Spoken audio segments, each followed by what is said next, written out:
Efésios 2, 19 a 22.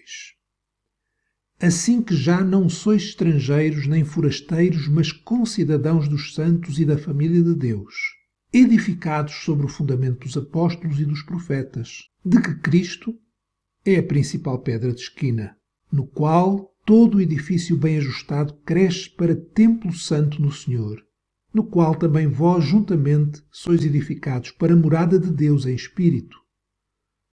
Aqui Paulo vai terminar o parágrafo que começou no versículo 11, onde nós lemos: Portanto, lembrai-vos de que vós, noutro tempo, erais gentios na carne e chamados incircuncisão pelos que na carne se chamam circuncisão, feita pela mão dos homens, que naquele tempo estavais sem Cristo, separados da comunidade de Israel e estranhos aos concertos da promessa, não tendo esperança e sem Deus no mundo. Mas agora em Cristo Jesus, vós que antes estáveis longe, já pelo sangue de Cristo chegastes perto. Esta é a conclusão daquilo que começa nestes versos, onde Paulo diz para nos lembrarmos, nós gentios, lembrai-vos que erais gentios. Paulo diz para nos lembrarmos de quem éramos, como estávamos fora da aliança de Deus, separados da comunidade de Israel, estranhos aos concertos da promessa, sem Deus no mundo. Não fazíamos parte do povo de Deus, mas agora, pelo sangue de Cristo, chegamos perto. E nos versos seguintes, nos versos 14 a 18, nós lemos todo o trabalho que Cristo realizou para nos tornar parte do povo do Messias. Não mais estranhos, não mais estrangeiros e forasteiros, sem direitos dos cidadãos, mas antes concidadãos do povo de Deus.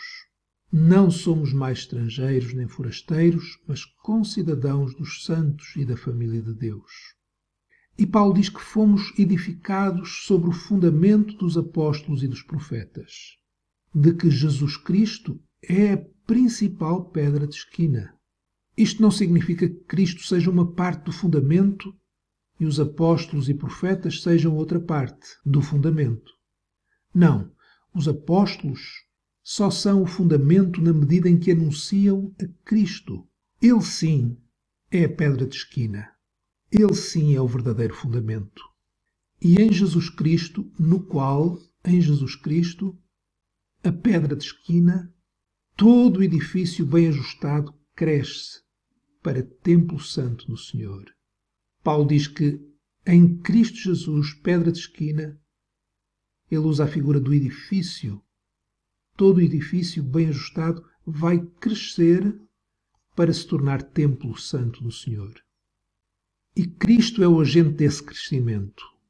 E esse crescimento que Cristo dá opera-se através da ligação das pedras, das pessoas, umas às outras.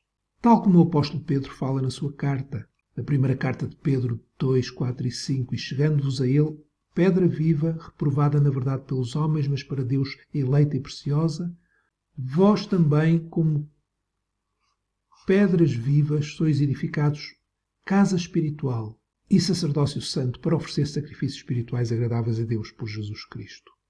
Pedro usa a mesma analogia do edifício em que nós somos as pedras vivas desse edifício.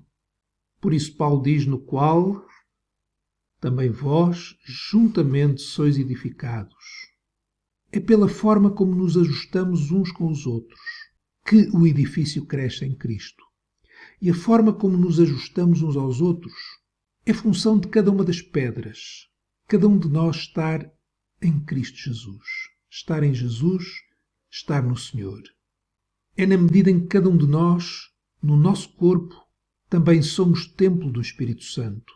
Como o apóstolo Paulo diz na primeira carta aos Coríntios 6, 19 e 20.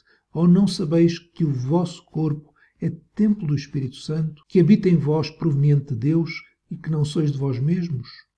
Porque fostes comprados por bom preço. Glorificai, pois, a Deus no vosso corpo e no vosso espírito, os quais pertencem a Deus.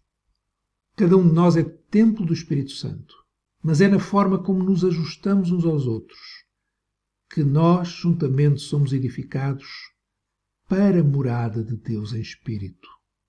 Este corpo, a Igreja, este povo único, como Paulo já falou nos versos anteriores, é uma realidade única. pessoas tão diferentes, relacionando-se umas com as outras, com dons espirituais, vivendo a graça de Deus, amando-se uns aos outros pelo poder do Espírito Santo, cheios de alegria e paz com Deus e com os irmãos.